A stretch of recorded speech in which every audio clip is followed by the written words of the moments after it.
donc je stipule toujours mes sources en barre d'infos et je vais vous lire maintenant l'histoire étrange de cette maison.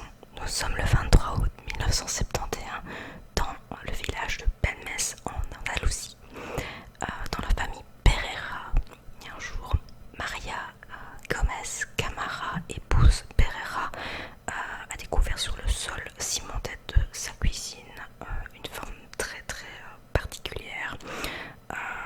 Donc étant donné qu'elle était étonnée par ce qu'elle voyait, elle a demandé, elle a fait appel à son fils et son mari de venir un peu constater si eux aussi voyaient la même chose qu'elle, c'est-à-dire la forme d'un visage.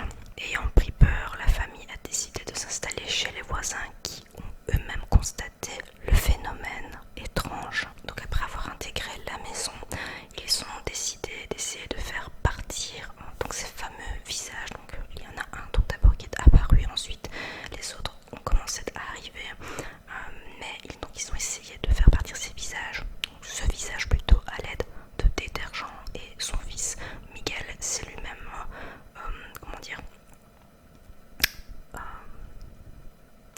décidé de démolir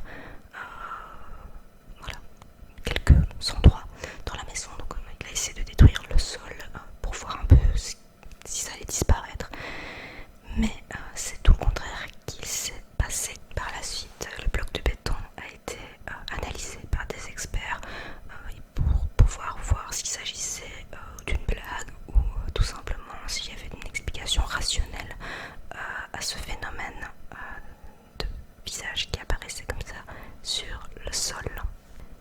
Alors après avoir fait enlever à nouveau la dalle, fermer la maison, sortir les habitants, les autorités constatent que non seulement le visage est toujours là, mais que pendant ce temps, d'autres visages de fantômes sont apparus sur les murs et les sols.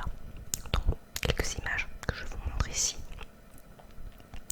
Les autorités décident alors de poursuivre leurs recherches, creusent le sol et découvrent que la maison serait construite sur l'ancienne église du village et une partie du vieux cimetière de celle-ci.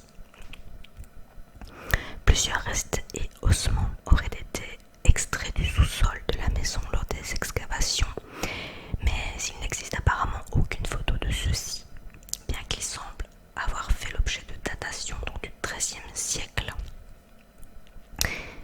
Les anciens plans de la ville confirment l'existence d'une église consacrée par les autorités ecclésiastiques à cet endroit.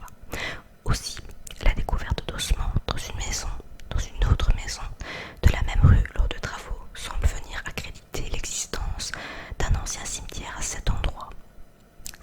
Certaines sources évoquent également la présence d'une ancienne mosquée